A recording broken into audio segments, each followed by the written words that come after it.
Bahkan kita digolongkan lebih rendah dari anjing. Banyak prasasti-prasasti dan marmer, banyak papan-papan di mana disebut Honden and Inlander Verboden. Karena apa? Para KPI Pak Alawi itu membela tuannya, bukan membela kita. Bukan membela negeri kita Nusantara itu, enggak. Membela tuannya alias Wilhelmina dan anak buahnya, ya Belanda kesia. Lah kita-kita ini Jawa semua.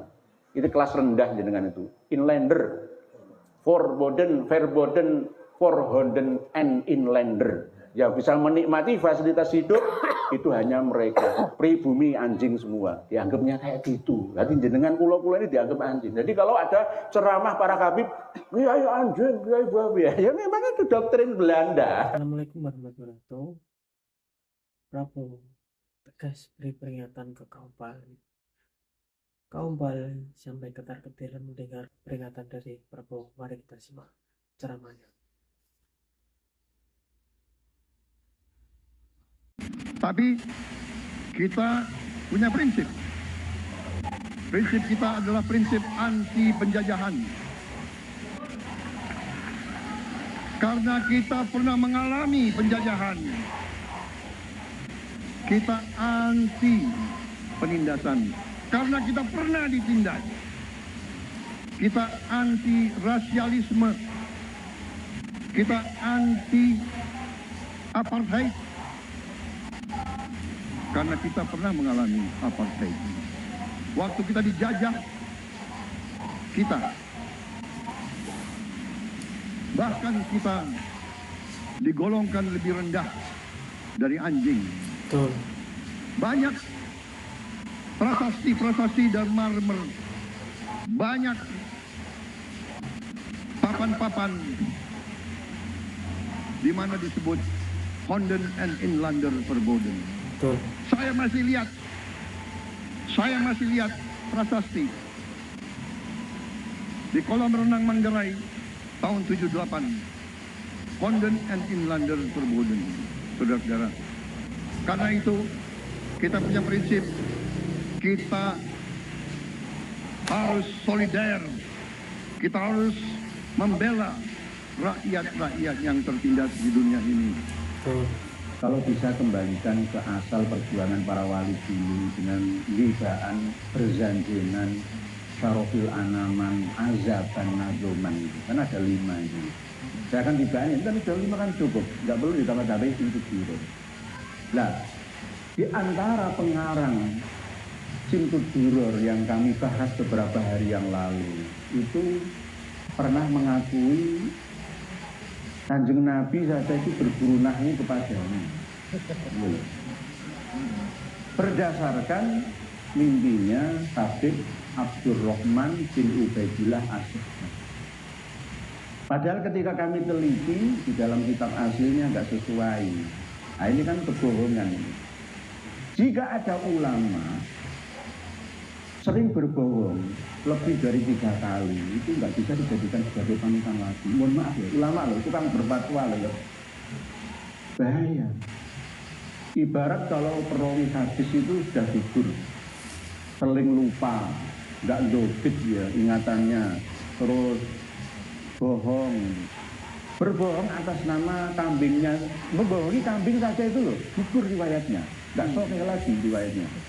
Membohongi unta atau kambing itu.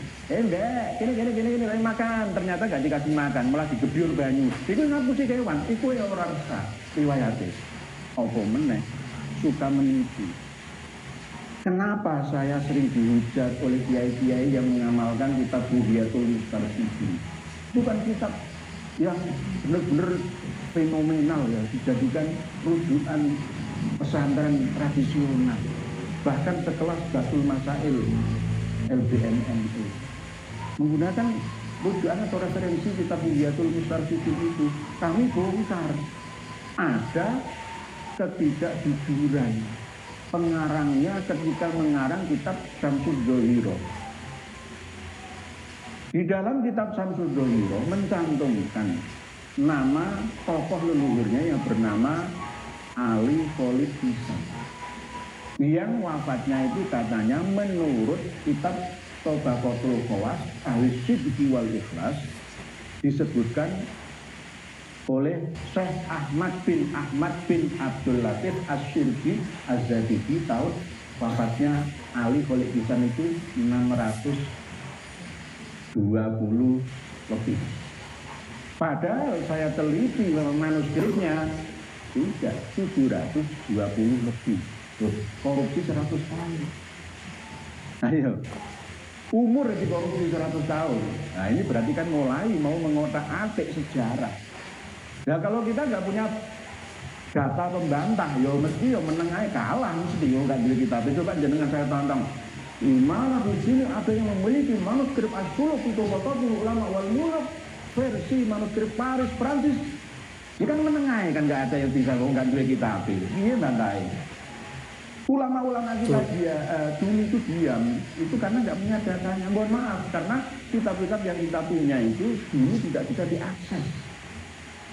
Keterbatasan alur informasi dari Timur Tengah ke sini dan kitab-kitab khusus yang dimiliki oleh Naqobatul Asyraf sana tidak bisa dimiliki oleh orang-orang sini, ulama-ulama kita. Buktinya di pesantren-pesantren kita nggak ada pelajaran ilmu nasab itu nggak ada. Ya karena memang nggak ada kitabnya, nggak beredar di sini. Jadi ulama-ulama kita baik yang di mohon maaf, PBNU, PBNU, PBNU nggak ada yang bisa menjelaskan karena nggak punya kitabnya. Lah kita ini sudah mempunyai kitabnya. Ya mohon maaf, hadis ini mas. Pengarang kitab Bughyatul Mustarsyidin Habib Abdurrahman Al-Masyhur itu pernah berbohong dan kebohongannya itu fakta demi membenarkan nasab leluhurnya dan beliaunya sendiri supaya diakui nyambung muttasil sampai Kanjeng Nabi. Sampai segitunya loh ya, menginterpolasi kita.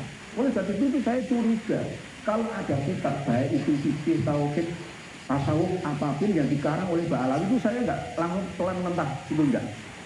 Saya pasti cari pembandingnya. Karena pasti ada yang tidak beres di akhirnya. Sama seperti ciri khas ceramahnya para hadis Mbak Alawi. Pertama normal, gitu. Mari kita jadikan Rasulullah Shallallahu Alaihi Wasallam sebagai uswatul hasanah pada acara Maulid Nabi yang mulia ini. Lalu benar ngalem kan di Nabi. Mari ngono. Di antara mencintai Nabi adalah mencintai suriah Nabi. Dan siapa suriah Nabi? Ya saya ini.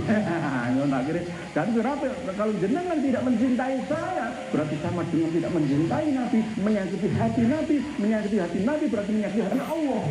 Berarti jenengan dilaknat masuk neraka semua. Tak takut-takuti seperti itu dengan. Terus pokoknya tidak nama ceramah kabeh niku mulai ngono ngalem leluhur iki. Jarang ngalem sahabat Abu Bakar As-Siddiq.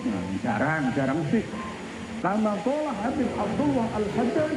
Mesti kan ngono mesti kok. Habib Al-Aidrus. Mesti ngono wis contoh jeneng titeni. Pasti mulai ngono iki. Mari ngono nek paling gak Kanjeng Nabi lah.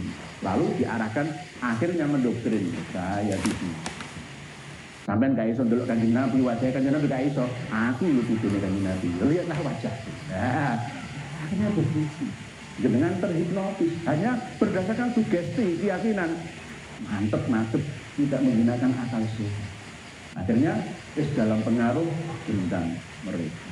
Nah inilah yang berbahaya, keyakinan yang dibangun atas dasar ketidaktahuan itu rentan akan pembelokan.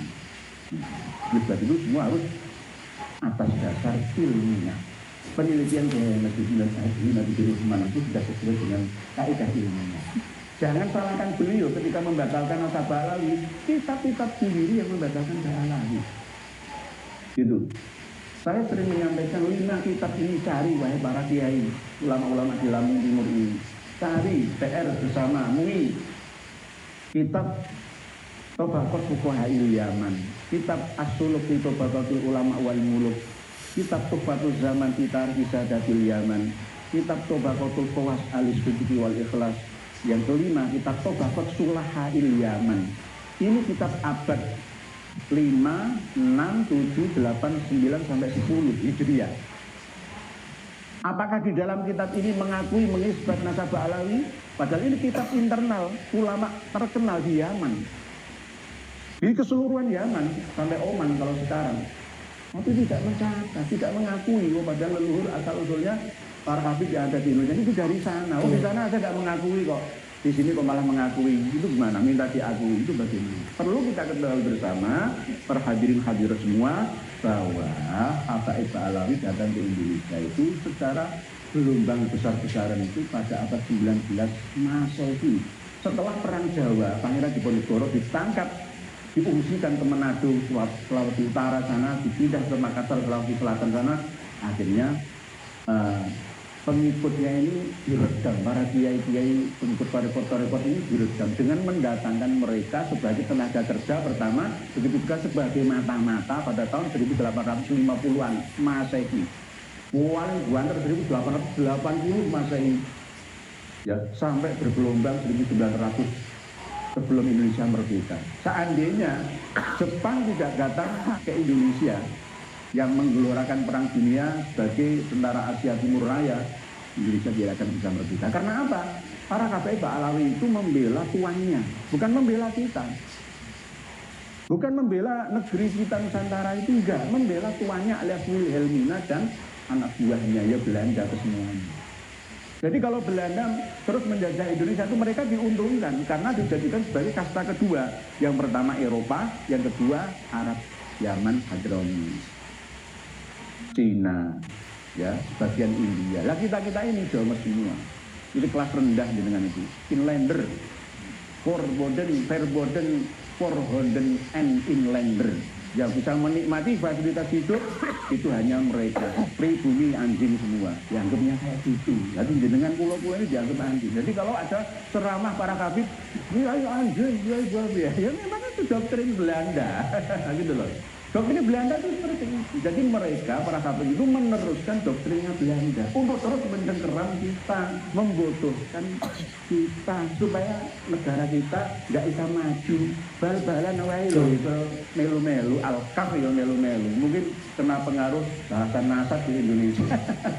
Sampai Indonesia dua-dua gitu ya. Dan jadi itu menang sebenarnya. Ahmad Al-Kaf. Al-Kaf itu Ba'alawi.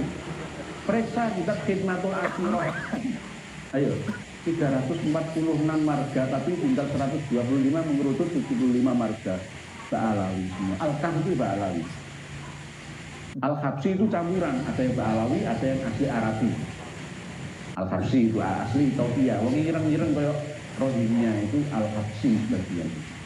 Tapi ada yang Al-Habsi Ba'alawi.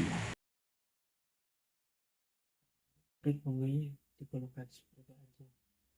Pribumi jangan sampai diinjak-injak oleh kaum. Terima kasih. Wassalamualaikum warahmatullahi wabarakatuh.